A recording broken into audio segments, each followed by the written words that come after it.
All right, this is pretty funny here. Watch Donald Trump field these questions from the media. It's pretty funny. The call was fine. I could show it to the world, and he could show it to the world. The president, who's a very fine man, by the way. Same thing with Australia. I said, it's terrible that it wasn't that important. But then I said to myself, what happens when I'm dealing with the problem of North Korea? What happens when I'm dealing with the problems in the Middle East? Are you folks going to be reporting all of that very, very confidential information, very important, very, at the highest level? You're going to be reporting about that too? So I don't want classified information getting out to the public. And in a way, that was almost a test. So I'm dealing with Mexico. I'm dealing with Argentina. We were dealing on this case with Mike Flynn. All this information gets put into the Washington Post and gets put into the New York Times.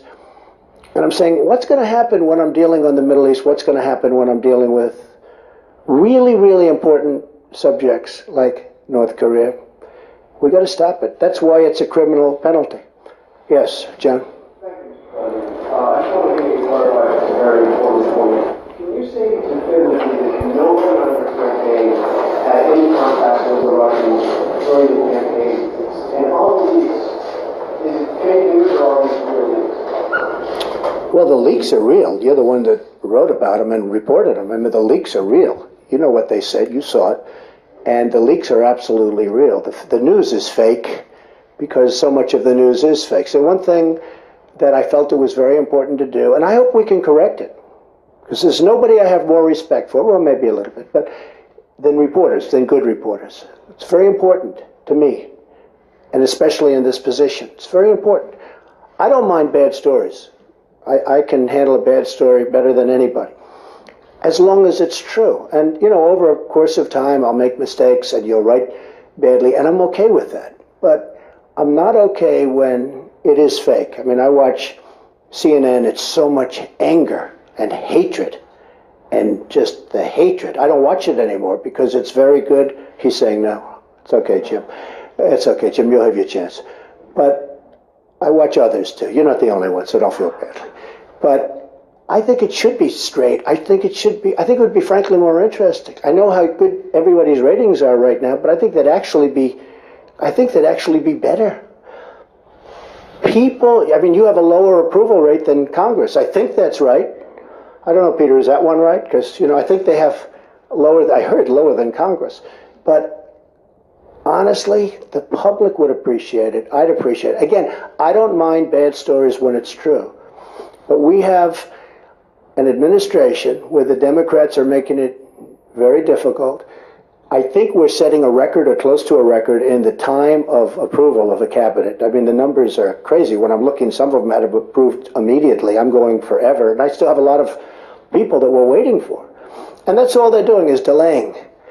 And you look at Schumer and the mess that he's got over there, and they have nothing going. The only thing they can do is delay. And, I think they'd be better served by, approving and making sure that they're happy and everybody's good. And sometimes, I know President Obama lost 3 or 4, and you lose them on the way, and that's okay. That's fine. But I think they would be much better served, John, if they just went through the process quickly. This is pure delay tactics. And they say it, and everybody understands it. Yeah, go ahead, Jim.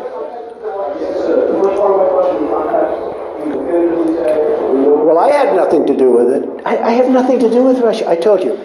I have no deals there. I have no anything. Now, when Wikileaks, which I had nothing to do with, comes out and happens to give, they're not giving classified information.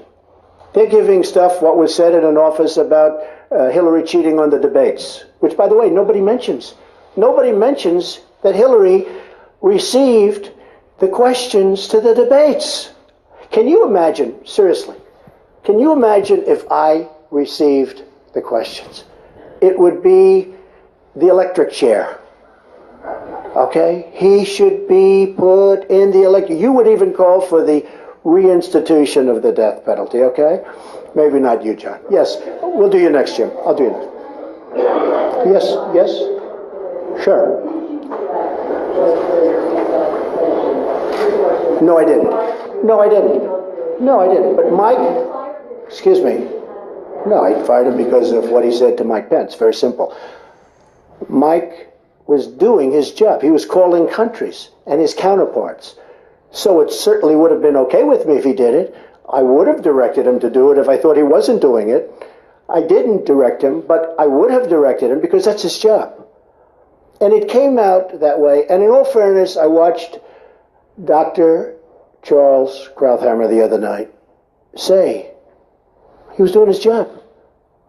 And I agreed with him. And since then, I've watched many other people say that. No, I didn't direct him, but I would have directed him if he didn't do it. Okay, Jim? Okay. Well, ask Jeff Zucker how he got his job, okay? If I may follow up on some of the questions that have taken place. Well, not too many, you know. We do have other people. You do have other people, and your ratings aren't as good as some of the other people that are waiting. Pretty good right now, actually. Okay. But, go ahead, Jim.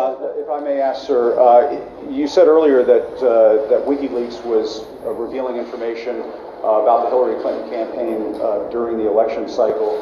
You welcomed that. Hey, why don't you put that mic up to your mouth, you moron? I was okay with it. You said you loved WikiLeaks. At another campaign press conference, you called on the Russians to find the missing 30,000 emails. I'm wondering, sir, if you... Well, she was actually missing 33, and then that got extended with a whole maybe pile my after numbers that. are off a little bit, too. No, but I did say 30, but it was actually higher than that. If I may ask you, sir, it sounds as though you do not have much credibility here when it comes to leaking, if that is something that you encouraged during the campaign. Fair question. Ready? If I may ask you that. No, but let me do one at a time. Do you mind? Yes, sir. All right. So, in one case, you're talking about highly classified information. In the other case, you're talking about John Podesta saying bad things about the boss. I will say this. If John Podesta said that about me and he was working for me, I would have fired him so fast your head would have spun. He said terrible things about her. But it wasn't classified information. But in one case, you're talking about classified. Regardless, if you look at the RNC, we had a very strong, at my suggestion, and I give Reince great credit for this, at my suggestion, because I know something about this world, I said I want a very strong defensive mechanism. I don't want to be hacked. And we did that. And you have seen that they tried to hack us and they failed. The DNC did not do that. And if they did it, they could not have been hacked. But they were hacked and terrible things came in. And, you know, the only thing that I do think is unfair is some of the things were when I heard some of those things, I picked up the papers the next morning and said, oh, this is going to be front page. It wasn't even in the papers. Again, if I had that happen to me, it would be the biggest story in the history of publishing or the head of newspapers. I would have been in every newspaper. I mean, think of it. They gave her the questions to a debate, and she should have reported herself. Why didn't Hillary Clinton announce that, I'm sorry, but I have been given the questions to a debate or a town hall, and I feel that it's inappropriate, and I want to turn in CNN for not doing a good job. And if I may follow up on that, just something that Jonathan Carl was asking you about. You said that the leaks are real, but the news is fake. I guess I don't understand. It seems that there's a disconnect. You're fake, buddy. You're reporting lies. If the information coming from those leaks is real, then how can the stories be No, fake? the reporting is fake. And if I may ask, I just want to ask... Jim, you know what it is? Here's the thing. The public isn't, you know, they read newspapers, they see television, they watch. They don't know if it's true or false because they're not involved. I'm involved. I've been involved with this stuff all my life. But I'm involved. So I know when you're telling the truth or when you're not. I just see many, many untruthful things. And I'll tell you what else I see. I see tone. You know the word tone. The tone is such hatred. I'm really not a bad person, by the way. No, but the tone is such... I do get good ratings, you have to admit that. The tone is such hatred. I watched this morning a couple of the network, and I have to say, Fox and Friends in the morning, they're very honorable people.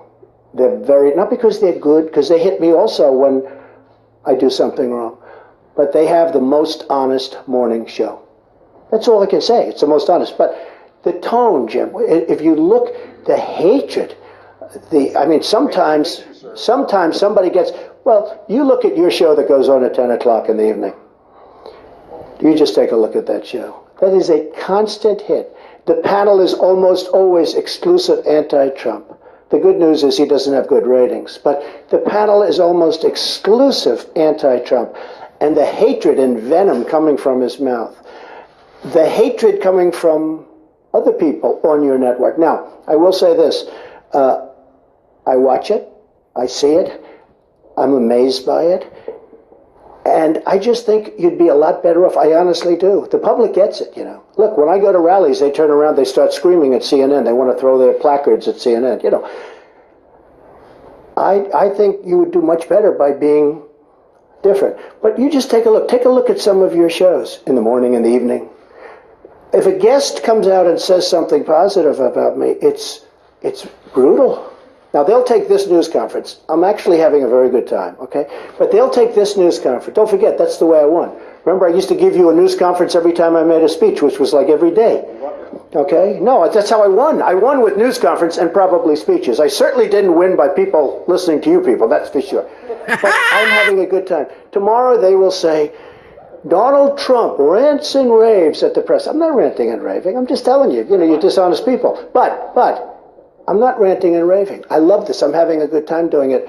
But tomorrow the headlines are going to be Donald Trump rants and raves. I'm not ranting and raving. You're just dishonest people. Boom. That's funny. All right, I'm running out of space later. You're watching The Research Revolution.